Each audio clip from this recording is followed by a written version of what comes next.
ეს მე ვარ, თამთა. ეს კი ჩემი ძმა გუგაა. ხოლო ეს ადამიანი არსენ გვენეტაძეა. ყველასთვის საყვარელი ექიმი და უბრალოდ ბედნიერების ელჩი. ჩემთვის ის ჩემი ძმის გუგას ნათლიის მამაა. ადამიანი, რომელმაც ბავშვობის წლები გამილამაზა. ძალიან ბოშტავდიოდით ერთად. დაგვატარებდა ცირკში, ზოოპარკში, მაკდონალდში. და რაც მთავარია, გუგას საყვარელი ხინკლის საჭმელად. იმ დროს ეს ყველაფერი პატარა ამბავი არ იყო. ზუსტად ამიტომ იყო მასთან ყოველი შეხვედრა განსაკუთრებული. სიმართლე გითხრათ, ამის გამო თავს პრივილეგირებულადაც კი უგრძნობდი. ბატონი არსენი წლებია ბედნიერებასთან ასოცირდება. აკეთებს იმას, რაც უყვარს, ცხოვრობს აქ და ახლა. სიამოვნებას იღებს ყოველი დღით, გასცემს უდიდეს ენერგიას და ზუსტად ამიტომ გურის გარშემო მყოფებს ღიმილს. ეს მისი ყოველდღიურობაა, რომელსაც ამ ვიდეოთი გაგიზიარებთ. ბატონო არსენ, გამარჯობა. დილა ბედნიერების. დილა ბედნიერებისა. ძალიან დიდი მადლობა კიდევ ერთხელ, რომ დღეს ჩემთან ერთად ხართ. პირად საუბარშიც გითხარით და განმეორდები, რომ ჩემი უდიდესი სურვილი იყო პირველი ქართველი ექიმი თამთას ველმეტურში ყოფილიყო არსენ გვენეტაძე და მადლობა ამ შესაძლებლობისთვის. მადლობა ზრდილობის გვირგვინიაო. დაფნის გვირგვინი. გამიგონია, უბრალოდ დამიწერია. ეს ჩემს ახალ წიგნშია, რომელიც 30-ე იქნება ნომრით.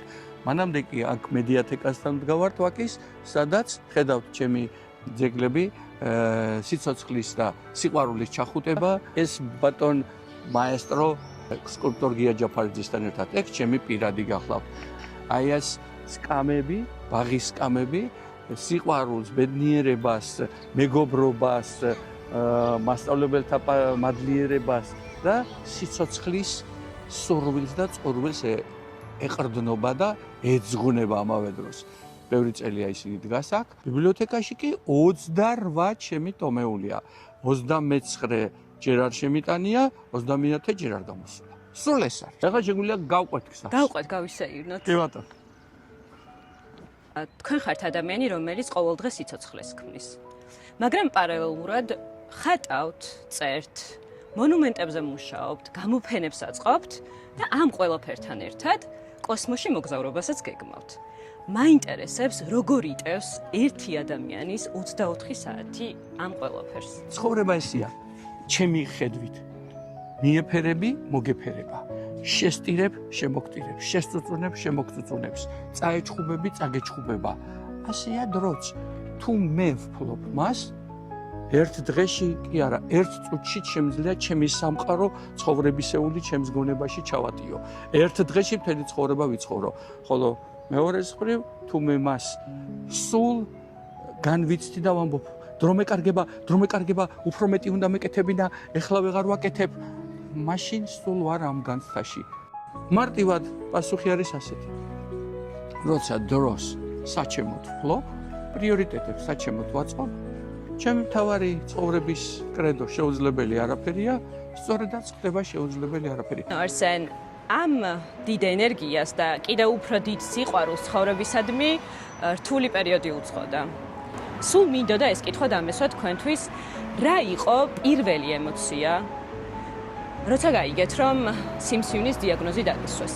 ამ დროს თქვენ იყავით ექიმი არსენ გვენეტაძე, თუ ცოტა ხნით თეთრი ხალათის გარეშე აღმოჩნდით და სულ სხვა ემოციები დაგეუფლათ, როგორც ექიმს არ დაგეუფლებოდათ.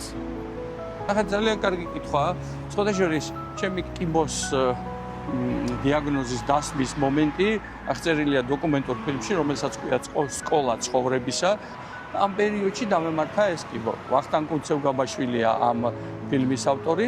მან კითხა, რა ვქნა თუ არსენო კიბოს დიაგნოზის გამოსატანად, როცა უნდა წავსულიყავი. მე ვთხარი, შენ იღებ დოკუმენტურ ფილმს, ეს არის ცხოვრება. შენ შეგიძლია გააჩერო ეს გადაღება, მე მზათა ვარ. წამოყვე, ანუ უბრალოდ მოგიშვა კამერით, რაც გინდა გადაიღე, გადავრჩები, არ გადავრჩები, მე შენ თუ გენდომება, გინდა ფილმად გააკეთე, გინდა ნუ გააკეთე თქვა.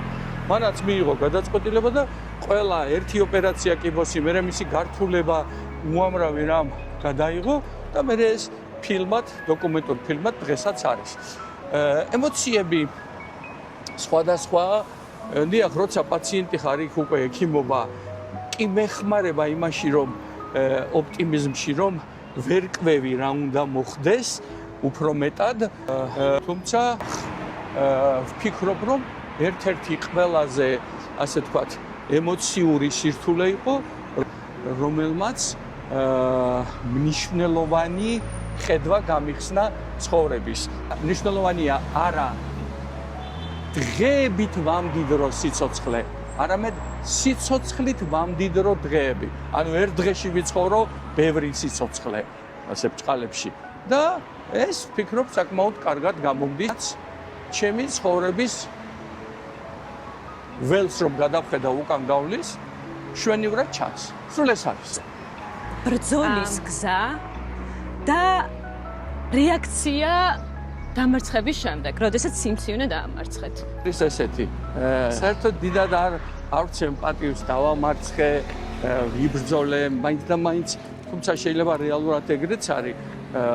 მეორეს მხრივ, უფრო ვამბობ, რომ დროულად ვიპოვე ის, დროულად გავაკეთე ის, რაც სჭირდებოდა, რეკომენდაციები, ანუ ოპერაცია თუ სხვა მოქმედებები, თუმცა ამის შემდეგ იყო გართულება გაუვალობის სახით და ჩემმა ერთ-ერთმა ქირურგმა, პროფესორმა დავით აბულაძემ 2010 წელს გაკეთებული ოპერაციის შემდეგ, ბოლო ოპერაციის შემდეგ, რომლის მერეც გავუმჯობინდი, დაახლოებით 5-6 წლის უკან მითხრა, ანუ 10 წლის შემდეგ საჯაროდ სუფრასთან ყოფნის დროს, როცა ჩემი მეგობრები ერთად ვიყავით და ის ცოტა, ასე ვთქვათ, სიამოვნების ვახუში იყო, არსენო, სიმართლე გითხრა, დღესაც არ მჯერა რომ შენ აქ ხარ და რომ გადარჩიო.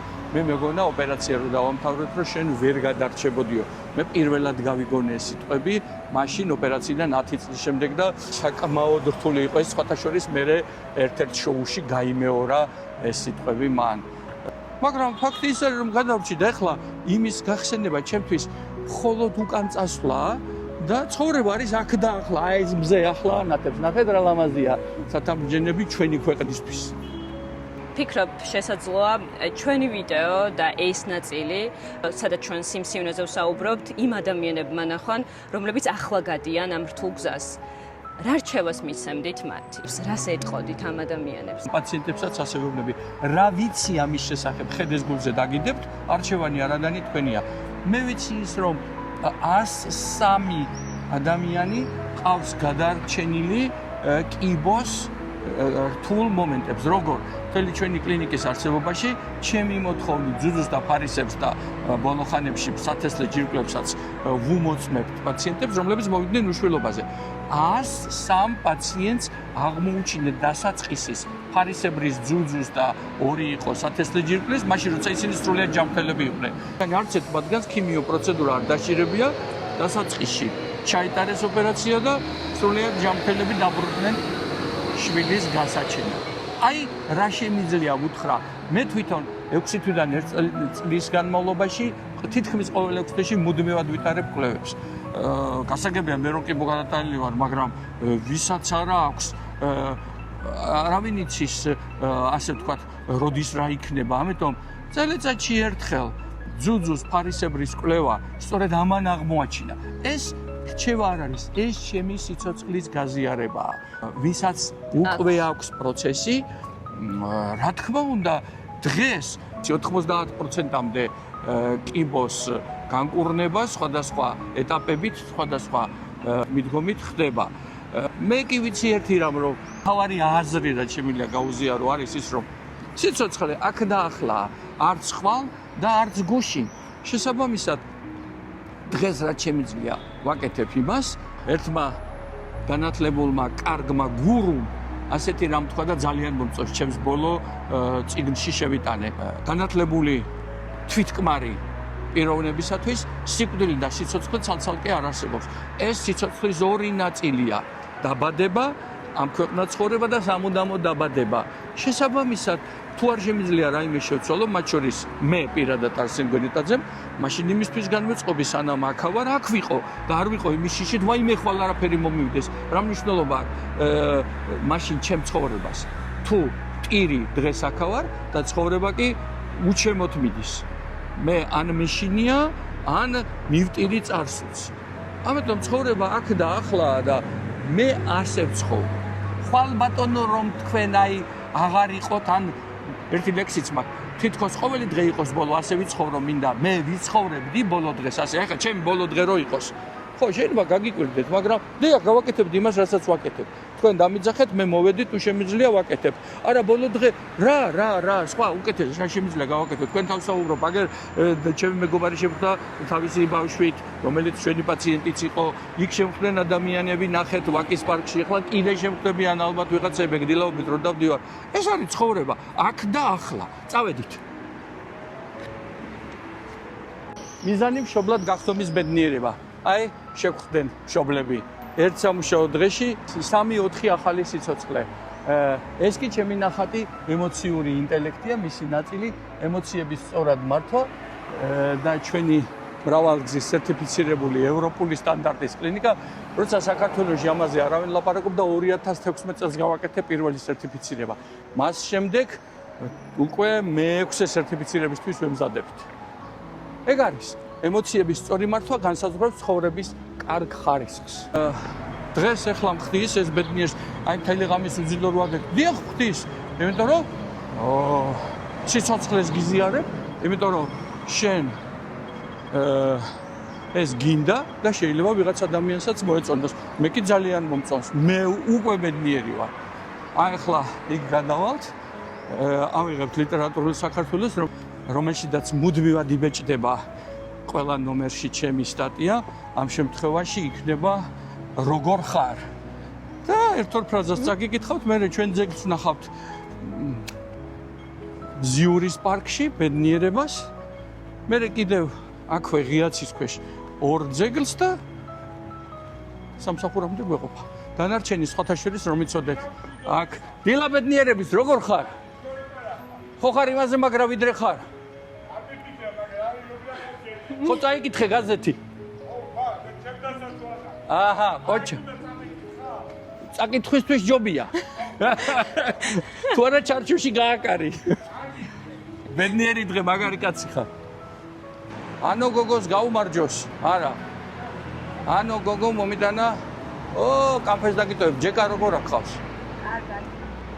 აი ლიტერატურული საქართველო, რომელსაც უკვე თავხოვნე და ახვედრებს. და აი, ნახე, გადავშალოთ. აი, პირველ გვერდზე. როგორ ხარ? არსენისაგან შენ აქ და ახლა. სერიიდან ხელოვნება სიცოცხლისა. როგორ ფიქრებში ნათელი სიცოცხლით ჯანმრთელი, როგორი ჯანმრთელი? კი მოგაქვს გადატანილი, არ გაქვს წვინასწლავი, ერთ თირკმელი კიდე რაღაცეები. ჯანმრთელობა ძირითად ნაწილში ალბათ ძირითადში და არა მთლიანად, მაგრამ მენტალობიდან მოდის. მონატრებით ბედნიერი, მიღებული გადაწყვეტილებით კმაყოფილი. შენი არსებობით ზებედნიერი სიცოცხლე ჩემო. ზიურის პარკი. happiness, ბედნიერება. ჩემი დიდი სიამაყეა ღიაცის ქვეშ, სხვათა შორის ეს ბედნიერება ბატონ გია ჯაფარიძესთან ერთად ასევე დავდგი ბატონი გია თავარი მხატვარი იყო, როდესაც ეს პარკი აშენდა და გაკეთდა.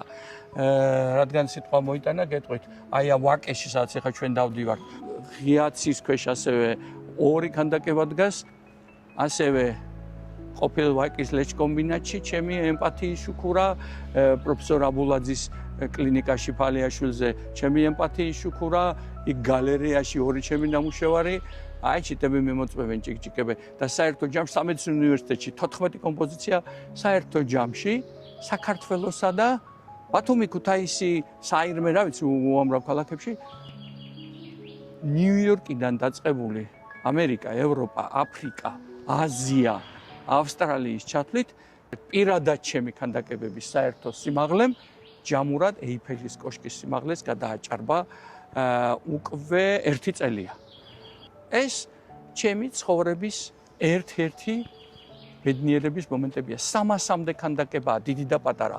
ეხლა წარმოიდგინეთ, მინიმუმ ის ვისთანაც ეს დგას კერძო კოლექციაში თუ საჯაროდ. ხომ იყო ბედნიერი რომ დადგა. ეს ჩემი ბიზნესი არ არის, ეს ჩემი ბედნიერებაა. შეიძლება ითქვას ქველმოქმედებას, ეს ქანდაკებები ბედნიერებას, სიხარულს, სიყვარულს, მეგობრობას, ემოციებს, ჩახუტებას, სიხარულის ემოციას და ასე შემდეგ ეძღვნება. 300 ადამიანი მინიმუმ თითო რომ იყოს.